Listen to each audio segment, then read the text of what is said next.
Le film commence dans un stade rempli de fans impatients d'assister au spectacle d'un célèbre groupe féminin de pop coréenne, composé de 3 jeunes chanteuses. Cependant, personne ne savait que ces chanteuses étaient aussi des chasseuses de démons.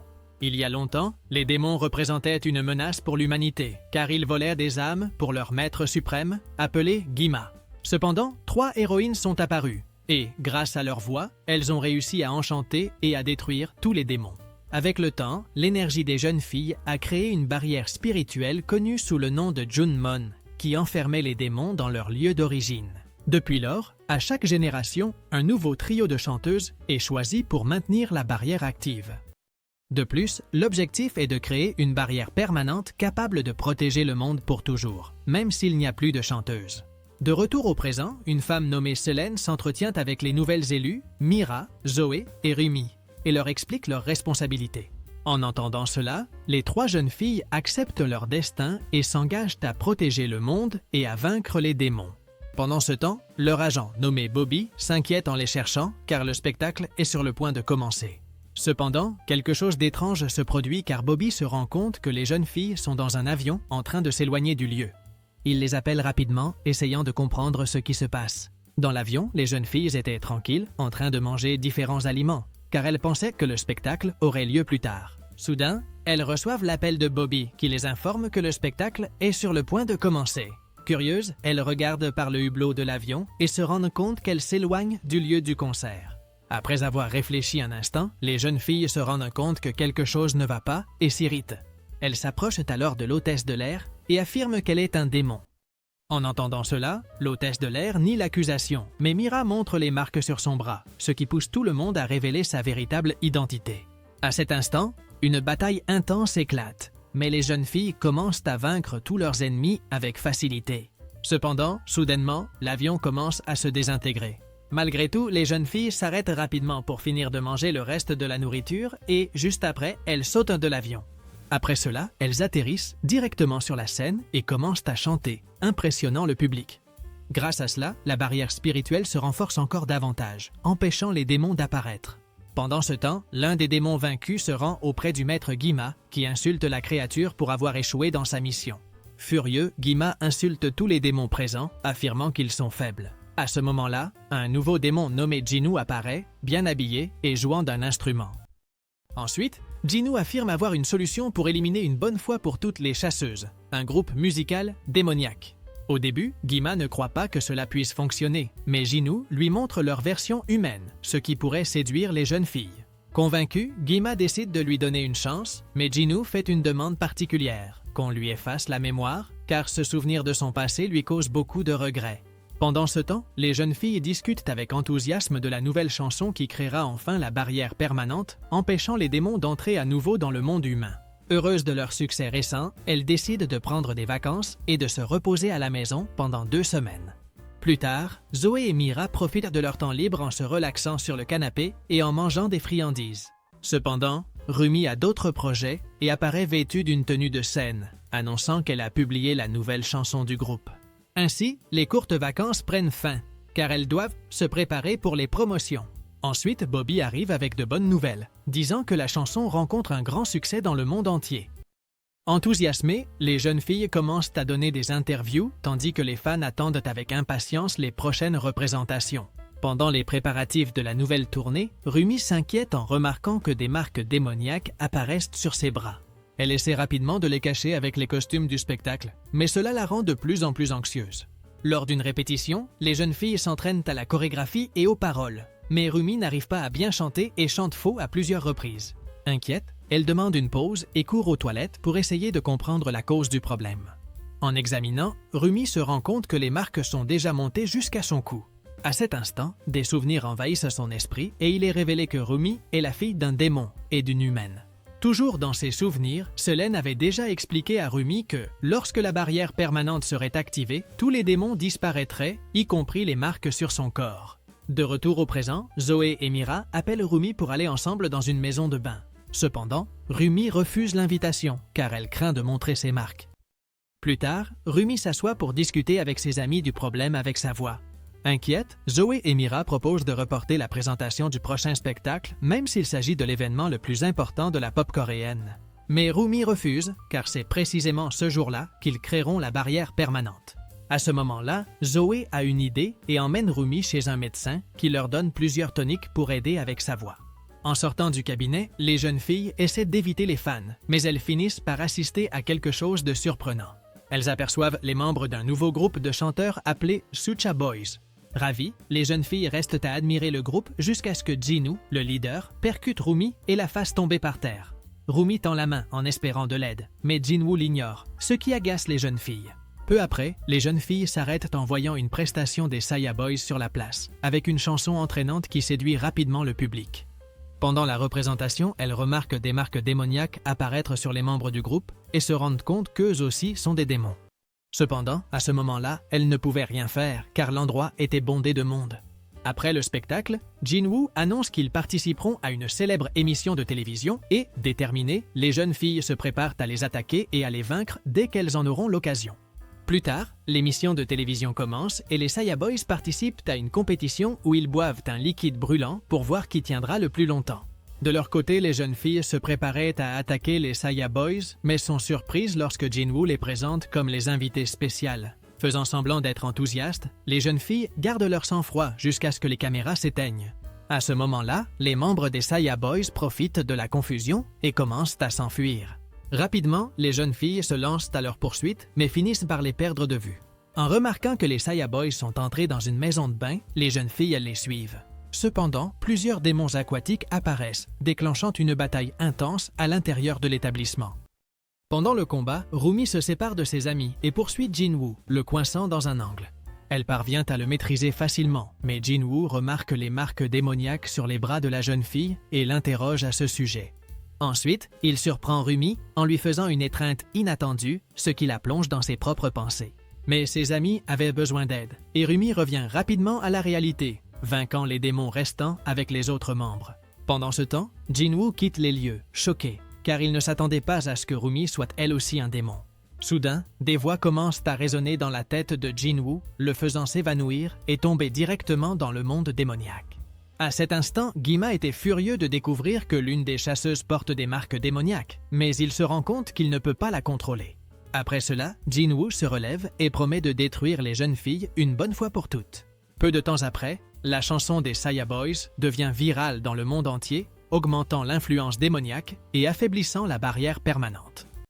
Inquiètes, les jeunes filles décident de concentrer tous leurs efforts sur la préparation du prochain spectacle, afin de pouvoir restaurer la barrière spirituelle.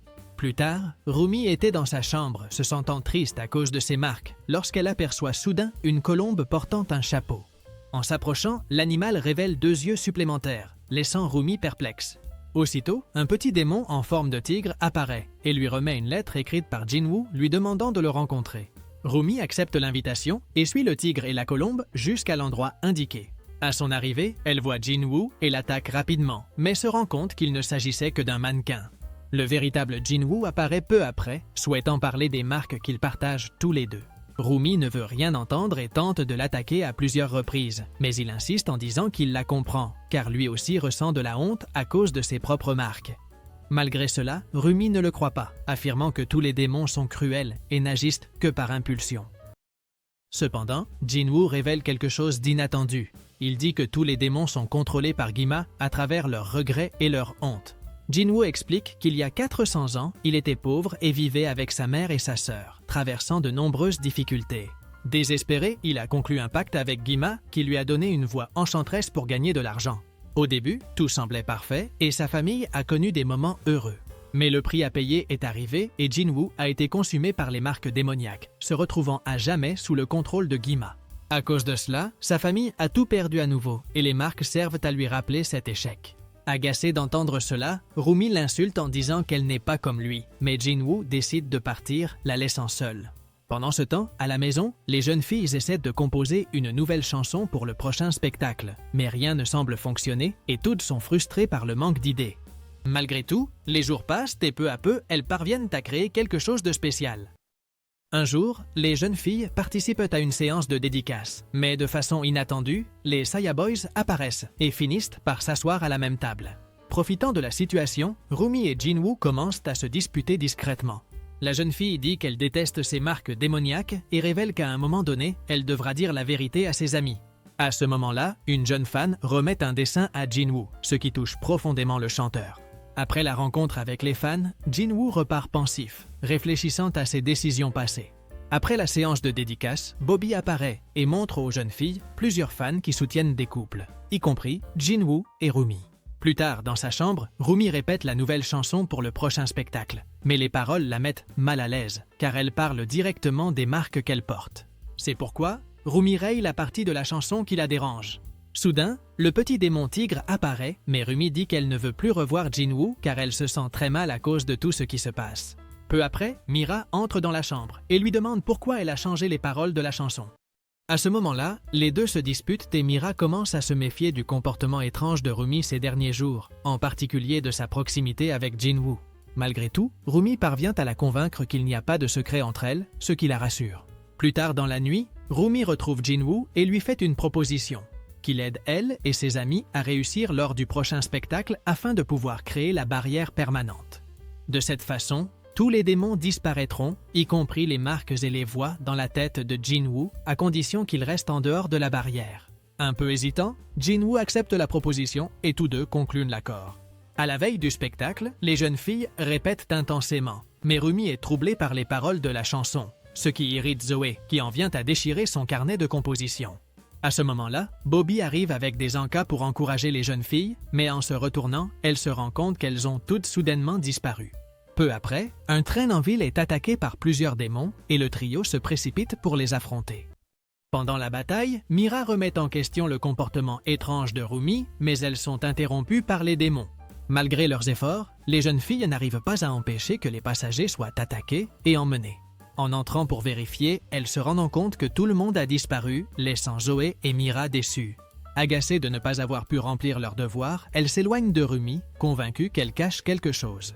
Plus tard, cette nuit-là, Rumi reparle avec Jinwoo du plan et lui avoue que depuis qu'elle l'a rencontré, sa voix n'a plus jamais faibli. C'est pourquoi ils commencent à chanter ensemble, montrant leurs marques sans aucune honte ni peur. Après cela, Rumi s'en va et Jinwoo affirme qu'il a hâte de la voir sur scène. À ce moment-là, des voix troublantes reviennent hanter l'esprit de Jinwoo, devenant de plus en plus intense jusqu'à ce qu'il soit entraîné dans le monde démoniaque. Désemparé, Jinwoo fait face aux autres démons et leur demande pourquoi ils ont si peur, alors que tant d'âmes sont en train d'être volées.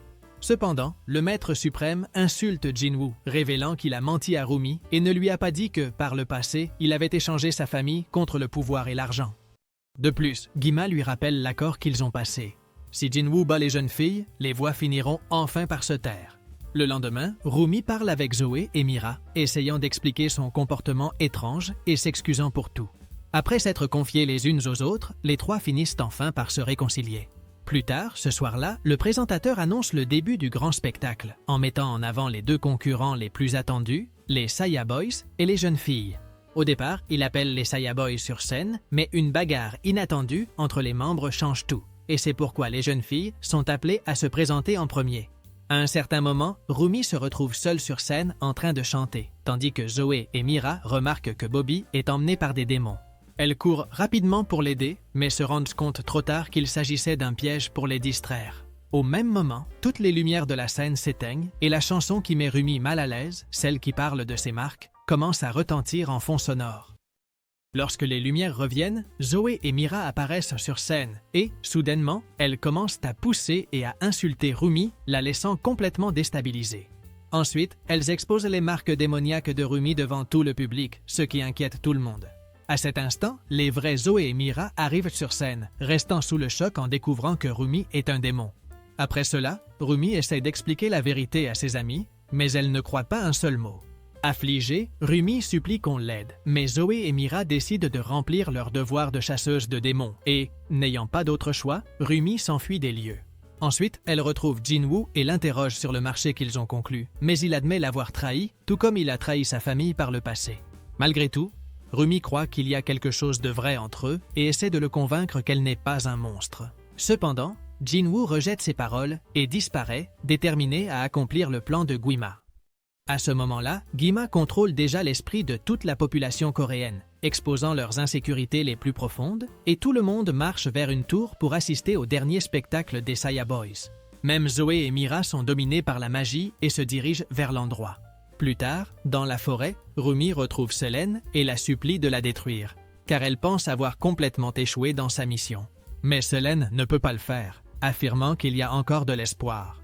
Malgré tout, Rumi n'y croit plus et s'en va.